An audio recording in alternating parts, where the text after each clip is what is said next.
Assalamualaikum warahmatullahi wabarakatuh. Perkenalkan, nama saya Faiza Ramadini dari Prodi S1 Akuntansi semester 3. Untuk pembahasan kali ini, saya akan membahas pengauditan siklus persediaan dan penggudangan.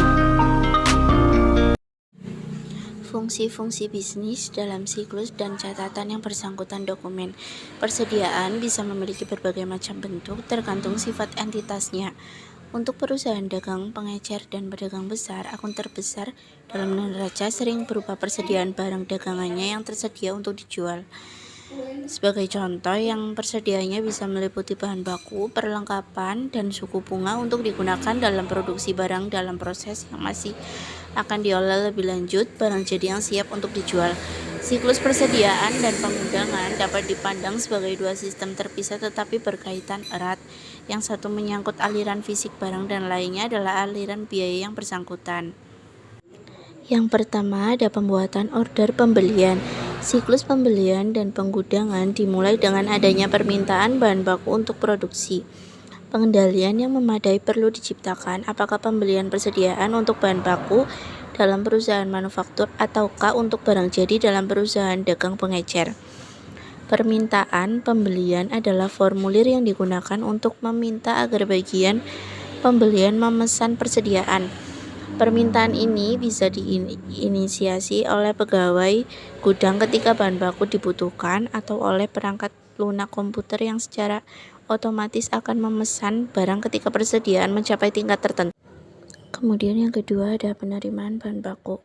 Penerimaan bahan baku yang juga merupakan bagian dari siklus pembelian atas pembayaran meliputi inspeksi atas barang yang diterima untuk memeriksa kebenaran jumlah maupun kualitasnya. Bagian penerimaan membuat laporan penerimaan barang yang akan menjadi salah satu dokumen yang diperlukan sebelum pembayaran bisa dilakukan. Setelah diperiksa, bahan baku dikirim ke gudang dan dikopi dari laporan penerimaan barang. Bagian-bagian dalam pengauditan persediaan. Setelah kita memahami fungsi-fungsi bisnis serta dokumen dan catatan terkait dalam siklus persediaan dan penggudangan, sekarang marilah kita memusatkan perhatian pada pengauditan atas siklus ini. Tujuan keseluruhan pengauditan siklus persediaan dan pengauditan adalah untuk memberikan asurans bahwa laporan keuangan menyajikan bahan baku, barang, dalam proses dan persediaan barang yang secara wajar. Audit atas siklus persediaan dan penggudangan dapat dibagi menjadi 5 aktivitas dalam siklus sebagai berikut. Yang pertama, pembelian dan pencatatan bahan baku tenaga kerja langsung dan overhead. Dan kemudian yang kedua, transfer aset dan biaya internal. Kemudian yang ketiga, pengiriman barang dan pencatatan pendapatan dan biaya. Yang keempat, observasi penghitungan fisik persediaan. Dan yang terakhir, penetapan harga dan kompilasi persediaan. Pembelian dan pencatatan bahan baku, tenaga kerja langsung dan overhead. Auditor harus memperoleh pemahaman tentang pengendalian internal ketiga fungsi ini dan kemudian melakukan pengujian pengendalian serta pengujian substantif golongan transaksi pada kedua siklus, yaitu siklus pembelian dan pembayaran serta siklus penggajian dan personalia.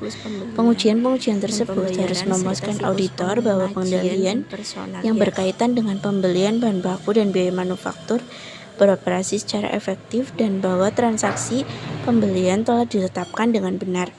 Apabila tenaga kerja langsung merupakan bagian dari yang signifikan dari persediaan barang yang produksi, auditor harus memeriksa ketepatan akuntansi untuk biaya-biaya yang tercakup dalam siklus pengajian dan personalia. Transfer aset dan biaya internal. Klien mencatat aktivitas ini dalam catatan akuntansi biaya yang independen terhadap siklus lain dan diuji sebagai bagian dari audit atas siklus persediaan dan penggudangan. Kemudian mengevaluasi instruksi dan prosedur yang dibuat manajemen.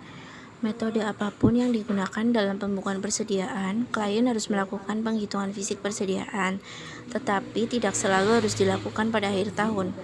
Penghitungan fisik bisa dilakukan pada tanggal neraca atau mendekati tanggal neraca, pada tanggal intern, atau berdasarkan siklus yang terjadi sepanjang tahun. Dua cara terakhir hanya tepat dilakukan apabila terdapat pengendalian yang memadai atas master file persediaan perpetual. Kemudian mengobservasi pelaksanaan prosedur penghitungan.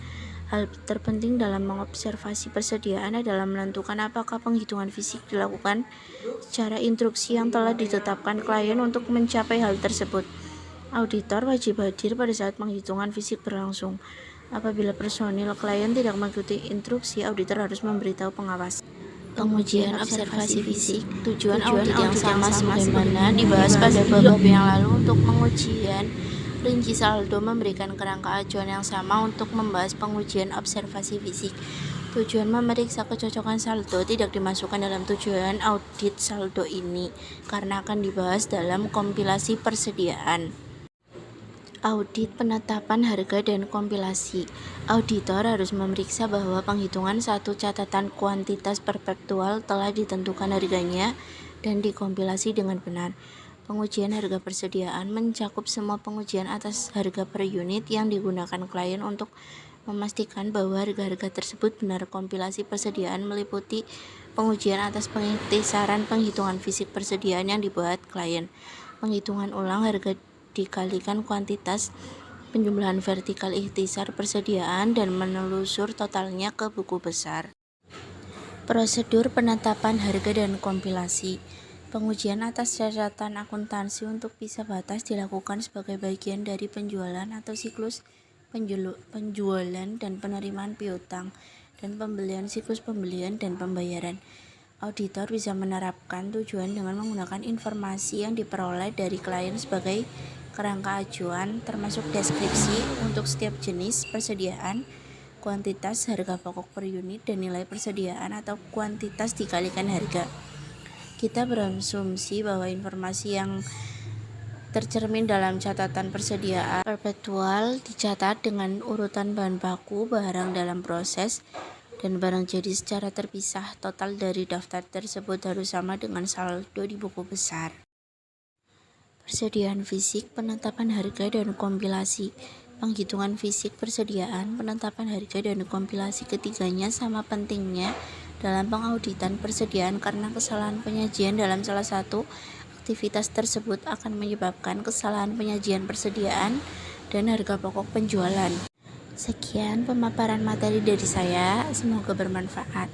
See you next time, bye-bye. Wassalamualaikum warahmatullahi wabarakatuh.